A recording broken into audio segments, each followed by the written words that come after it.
Hi, we're here today at Grow It All Hydroponics in downtown Toronto, and this is part 3 of our Tryptonic Nutrients tutorial series on a lot of the questions that we get asked so very often in the store. And today we're here to talk about our feed schedule. Now we give this out at the counter, and it goes along with our Tryptonic Nutrients, and it gives you a guideline, something to reference while you're going through your cannabis grow. Now it'll take you through 3 weeks of veg, and you can alter that however you want to go longer veg. You can do that as well. And then 8 weeks of flower. Again, that can be 9, 10 weeks depending on what strain you're growing.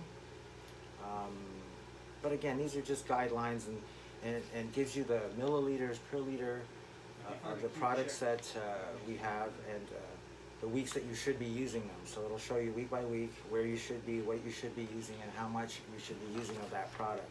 Again, guidelines. You can vary this as you go. We keep it pretty stripped down here. We don't put a lot of additives. It's based on experience. It doesn't usually translate into the end product. So we've got a pretty simple program that seems to work pretty good. For our growth weeks, we like to just use our AB grow formula plus fulvic acid and enzymes. We'll talk more in future videos about what all these products do and the breakdown of what they actually are. But for today, we'll just talk about the schedule. So when you get into flower, well, we still keep your fulvic and enzymes only up until weeks 4 and 5. You can watch the schedule, and as an option, just as an option, if you'd like, you can add for our bigger bud, which will increase your bud density and size, and terps will help your terpene profile.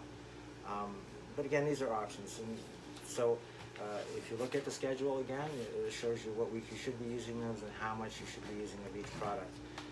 Go down to the bottom of the schedule. It talks about pH and what medias you are using and what pH values you should be in. And again, watch for future videos. We'll talk more about pH rather than get too wordy right now. And if you look in the right corner, it'll talks about light times. This is very important. Cannabis is photoperiodic, which means that it responds to light cycle for veg and flower. So if you look at the bottom, it talks about seedlings and cuttings, and people like to use 24 hours of light for the young plants, and then once you get into your vegetative growth, go to an 18-6 cycle, and then for flowering, go to a 12-12 cycle. Yeah, there you go. Watch for future videos, and we'll try to put this all together, and this will all make sense to everybody. Thank you.